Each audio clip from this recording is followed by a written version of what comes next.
Morning. This week we're looking at Chapter 17, Standards and Regulations, and Chapter 22, Fire. So 17 will present the difference between standards, regulations, and guidelines and how they work. Chapter 22, we're going to look at the different stages of fire and how to put them out. Summarizing compliance, security compliance, phases of the fire, and summarize the fire. So for Chapter 2017 and 22, here are all the key words they're going to look at. All right, Chapter 17. So this chapter is going to explore security, compliance, standards, regulations, and guidelines. It also discusses the resources available to organizations, to regulations, regulatory agencies, standard bodies, and industries associated.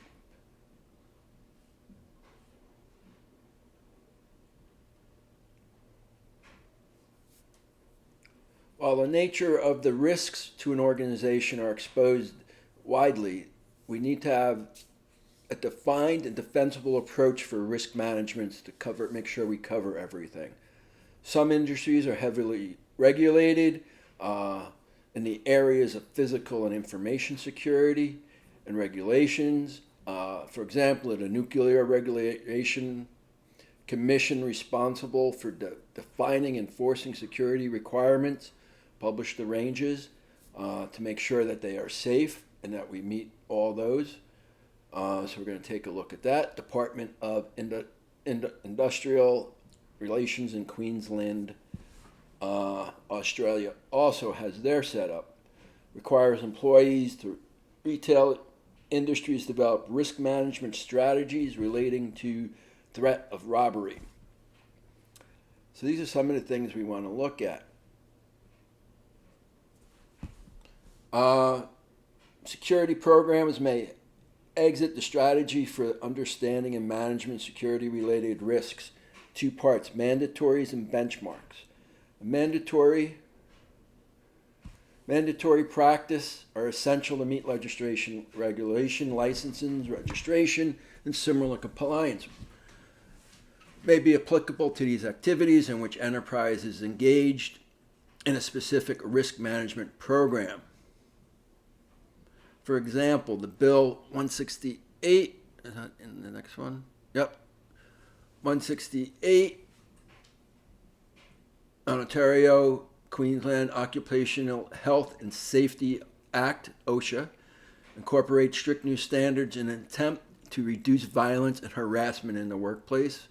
If there's more than 5 employees, the Ministry of Labor has published guidelines to assist organizations with understanding the requirements and implementing appropriate strategies. Similar in-house security officers in some jurisdictions are required to receive specified training and hold license issued by the local regulatory.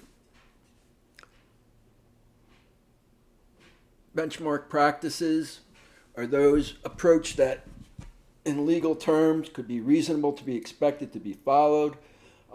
We have the ISO standard 31010 of 2009, risk management risk assessment technique, providing generic guidelines with respect to assessing a wide range of risks. Compliance described in the standard is not necessarily mandatory, but published to recognize standard bodies to become mandatory where those standards are specifically in compliance. However, where management of the security related risk, it should be carefully considered by enterprise as potential benchmark to be followed. Such recognized standards and guidelines provide a defensible basis. Implementation of these strategies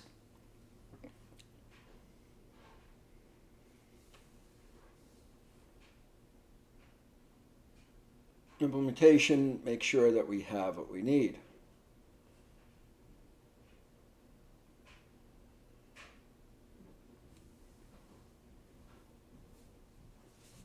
Let's see, standards.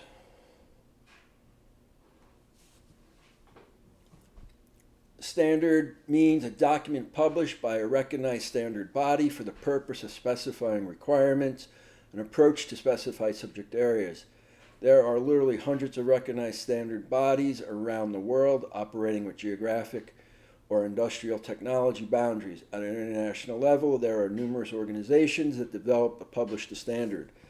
International Organization for Standardization, ISO, which can be reached at www.iso.org.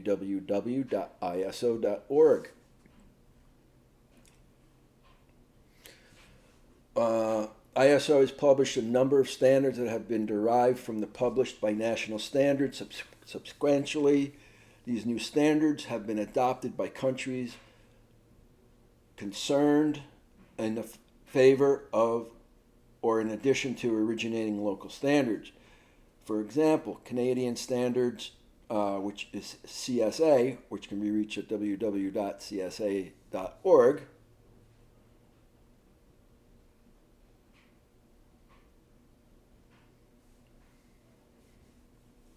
in 2013, Risk Management Guides for Decision Making in 1997. Let's see. And they have the in New Zealand. It's important to note that while not all ISO standards are adopted by region or national bodies, they may still have applications in security programs. For example, the ISO standard for risk assessment mentioned in the introduction of this chapter has been widely accepted by other standards. Let's see, just to name a few. The application of any published standard may be considered in context with the benefit that it will derive through its adoption. While mandated regulatory requirements may be likely to be drawn from national international standards, those developed and published by the industry tend to be more specific in nature, underpin benchmark, and minimum accepted practices. Apart from traditional participation of the Standard Development Committee, a number of recognized industries associated with it.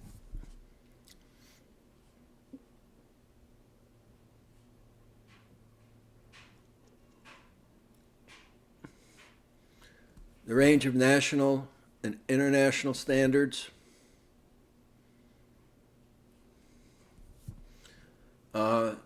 may be applicable to the management of the individual security program is far too extensive and dynamic to be listed in a volume such as this, as it is important to consider standards covering both mandatory and benchmarks.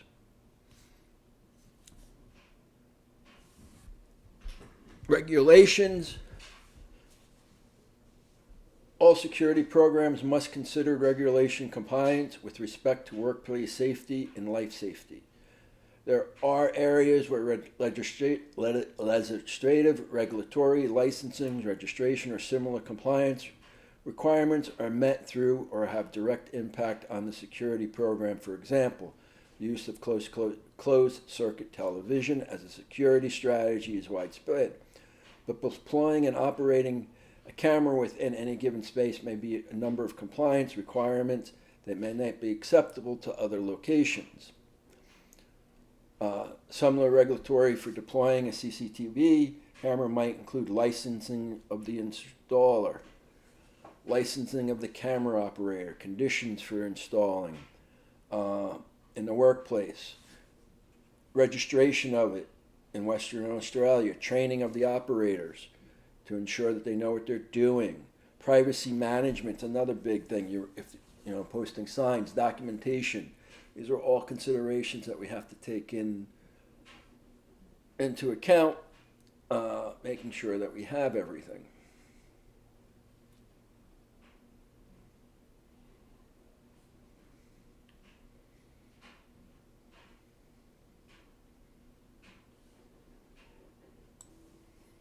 Private security industry's worldwide impact by escalation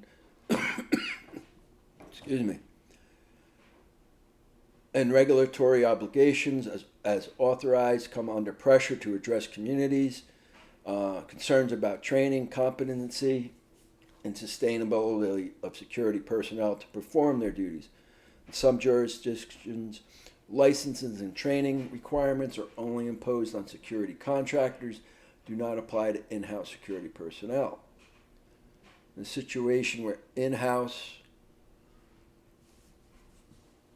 staff are not legally required to be licensed, an organization may wish to consider it to benefit employing licensed personnel.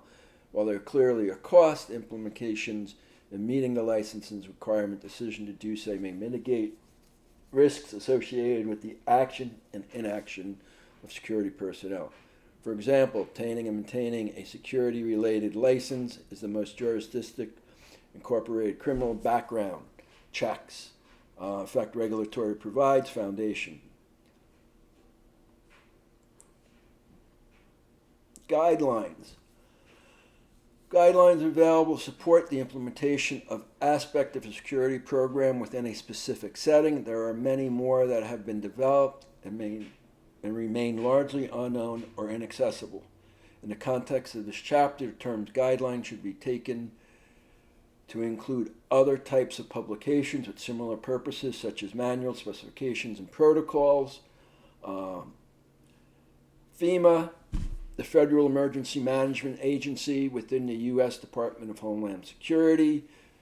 FEMA 426, reference manuals to mitigation potential terrorist attacks against buildings. This manual provides guidance to build science communities of architects and engineers and reduce physical damage to buildings related to infrastructure and people caused by terrorist attacks. FEMA 452, how to guide and mitigate potential terrorist attacks against the building. This guide outlines methods for identifying the critical assets and functions within the building, determining the threat to those assets, and assessing the vulnerabilities associated with those threats. The method presented provides a means to assess risk decisions about what's going on. E-155 and 156, building design for Homeland Security. The purpose of this is to familiarize students with assessment methodologies available to identify relative risk level for various threats. For FEMA 453, safe rooms and shelters, protecting people against terrorist attacks. The objective of this manual is to provide guidelines for engineers, architects, building officials, and property owners to design shelters and safe rooms in buildings. Information to construct shelters in the workplace, home, and that. FEMA 389, communicating with owners and managers of new buildings and earthquake risk. 389 was developed to facilitate the process of educating building owners and managers about seismic risk management, and that can be effectively and economical employed during a building development phase from the site.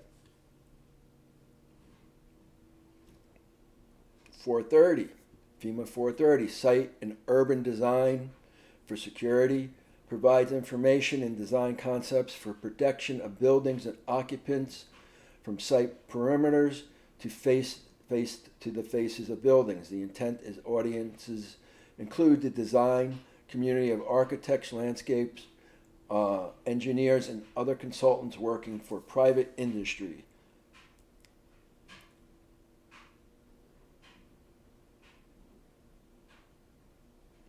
(427) Premier for design commercial buildings to mitigate terrorist attack.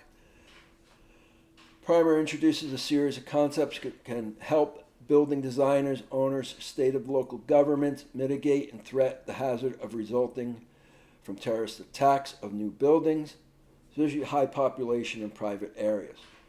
428, Premier for design safe school projects, terrorist attacks. Purpose of this is to provide the design community and school administrators with basic principles. Industry associated for the sources, for example, ASIS, International Development Publishing, and Arrange. Business continuity, making sure the business stays in it. Physical security, security risk, information. These are what we've been talking about.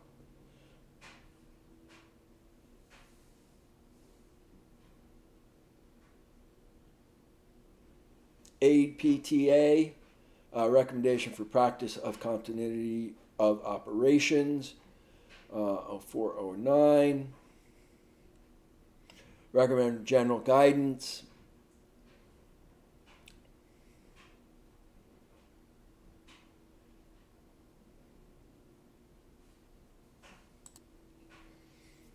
Care needs to be taken when reviewing the guidelines for potential use in any applications to ensure that they do not conflict with any regulations or published standards that may be applicable.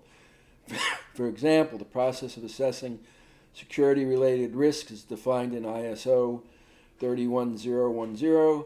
Standards differ significantly from ASIS, General Risk Security Guidelines. Legislation concerns we have to look at. Get there. Standards and guidelines. Regulatory also routinely publishes assets, assists an organization with compliance, and it's important information. Many guidelines developed government agency are not linked to regulatory.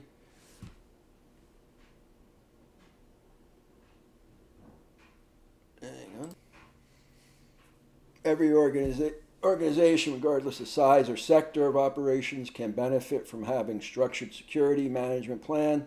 Plan does not necessarily need to be complex, but it does need to be organized, recognized in the range of risk inherent. For example, SOX, the Sarbanes-Oxley Act of 2002, known as SOX, administered by U.S. Securities and Exchange, has significant impact on the physical and information security program. Management SOX compliance requires clear understanding of the range and the risk that we have to do. Given records need to be retained for not less than 5 years.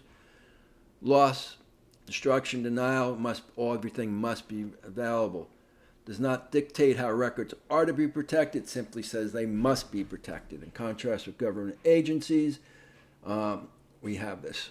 Let's take a look at this. Example, the Australian government. Let me get to that.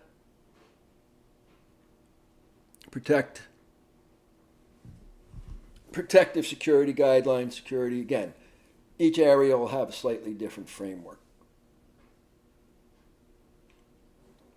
And then we're going to jump to chapter 22.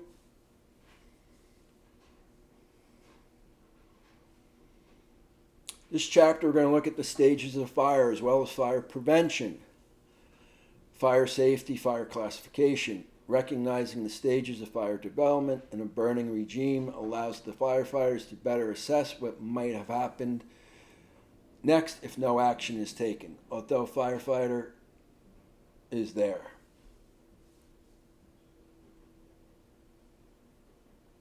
Fire is defined as a state, process, a moment. Stages of fire. Ignition. Fuel, oxygen, and heat join together to sustain a chemical reaction. At this stage, fire extinguishers can control the fire. Some critical fire behavior indicators are building factors, air tract, heat, flame, and smoke. It's important to integrate these features into it.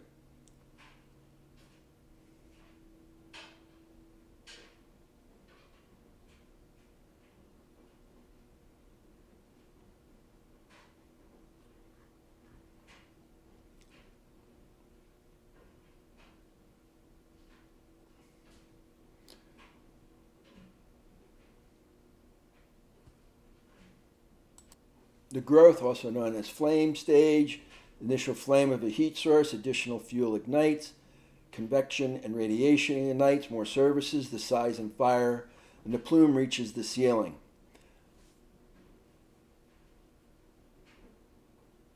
Fully developed, smoldering stage, fire has been spread over so much if it's not all available fuel, temperatures reach their peak, resulting in that oxygen consumed. Last is the heat stage. Fire consumes available fuel, temperatures decrease, and fire gets high. The intensive heat is intense and builds up. How fire spreads. Fire spreads by transferring heat from from three different difference. Conduction, the passage of heat energy through or within a material because it's direct contact, such as burning wastebaskets, heating nearby couch, ignites that. Convection, the flow of fluid or gas from a hot area to a cooler area. The heated air is less dense and rises while cooler air descends. A large fire in an open area produces a plume of column and radiation. Heat travels via electromagnetic waves without objects or gases carrying it along. Radiant heat goes out to all directions unnoticed until it strikes an object. Burning buildings can radiate heat to surrounding structures, sometimes even passing through glass.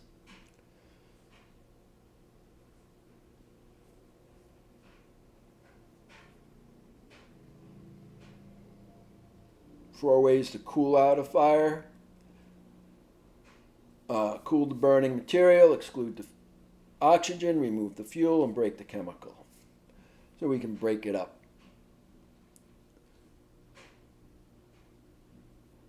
Fire extinguishers. Let me see something. Types of fire. Class A includes ordinary combustible materials such as wood, cloth material, rubber, and plastics. They burn with an amber and leave an ash. They extinguish by cooling the fuel to temperatures. Class B includes flammable liquids, burn at room temperature, and combustible liquids, petroleum gases, tars, oils, and so on. Class C include fuels that are applied would be in A and B, except they are involved energizing electrical equipment, required special techniques. Class D, they include combustible metals such as magnesium, titanium, zirconium, sodium, lithium, and potassium. Most cars contain numerous such metals because extremely high flame or can break down into oxygen, and oxygen enhances the burning. Includes fires and cooking appliances that involve combustion that, during an emergency, the actual shutdown of equipment should be assigned. Plan ahead if a fire breaks out at your home. Do you have a fire extinguishers?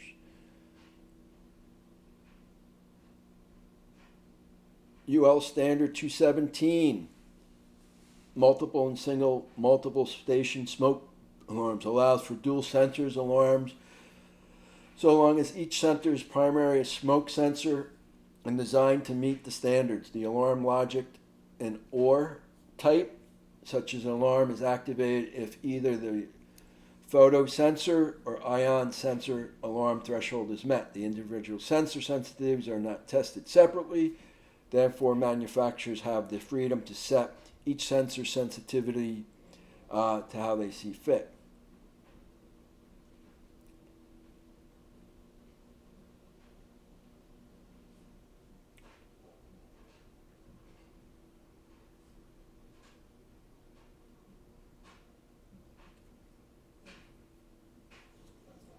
Obscure the sensors, set off light, decreasing due to smoke, thermal detectors, and flame detectors. Each one has a slightly different thing. Water supplies and sprinklers and tanks. For automatic sprinklers to operate, there must be a water supply and the sprinkler that opens to extinguish and control the fire and prevent it from spreading. This water may come from a variety of sources, such as public water systems, usually considered the principal primary. Gravity tanks on the tower roof has everything on it. You can have pressure tanks to boost the fire also.